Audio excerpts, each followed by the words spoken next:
রমজান মাস আমাদেরকে 4 নম্বর যে জিনিস দিয়ে গেছে সেটা হচ্ছে কিয়ামুল লাইল। আমরা রমজানে সেটাকে তারাবি বলি, রমজানের বাহিরে সেটা হচ্ছে কিয়ামুল লাইল।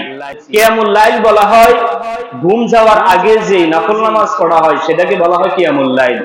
আর ঘুম থেকে উঠে 2-4 রাকাত যেটা পড়া হয় সেটাকে বলা হয় তাহাজ্জুদ। কথা কি বুঝছেন? মানে কিছুক্ষণ ঘুমিয়ে উঠে যে নামাজ পড়া হয় সেটাকে তাহাজ্জুদ বলে, আর ঘুমে যাওয়ার আগে যেটা পড়ে সেটাকে কিয়ামুল লাইল বলে। মূলত তাহাজ্জুদটা কিয়ামুল লাইলের একটা কি অংশ।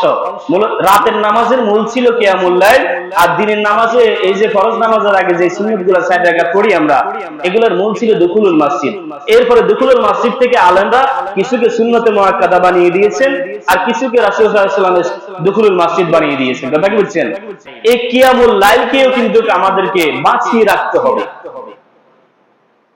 রাসূলুল্লাহ সাল্লাল্লাহু আলাইহি ওয়াসাল্লাম বলেছেন, রাতের যখন 1/3 চলে যায় আল্লাহ তাআলা দুনিয়ার আকাশে আসেন, এবং আল্লাহ তাআলার কোন কোন বান্দারা আল্লাহ তাআলার কাছে চায়, দোয়া করে, কি চায় এবং কি ইবাদত করে আল্লাহ তাআলা তাদের হাজিরা নেন।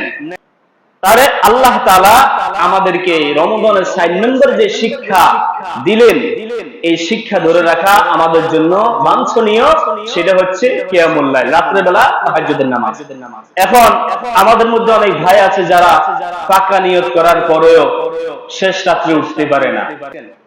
তাহলে আমরা যারা উঠতে পারি না ভোর রাত্রে, আমরা এশার নামাজ পড়ার পরে আমরা ঘুম যাওয়ার আগে 2 রাকাত 4 রাকাত কিয়ামুল লাইলের নিয়ত করে আমরা পড়ব। অর্থাৎ রাতের যখন 3 থেকে 4 ঘন্টা অতিবাহিত হয়ে যায়, এরপরে আমরা ঘুম যাই। সাধারণত এই ঘুম যাওয়ার আগে 2-4 রাকাত পড়ে আমরা ঘুমাইলে আল্লাহ তাআলা কিয়ামুল লাইলের সওয়াব আমাদেরকে দিয়ে দিবেন। তাহলে আমাদের জন্য সহজ না কঠিন? প্রিয় ভাইরা, 4টা আমলের কথা বললাম। 1 নম্বর তাকওয়াকে ধরে রাখতে হবে পুরো বছর। 2 নম্বর কোরআনকে ধরে রাখতে হবে, চর্চা করতে হবে পুরো বছর।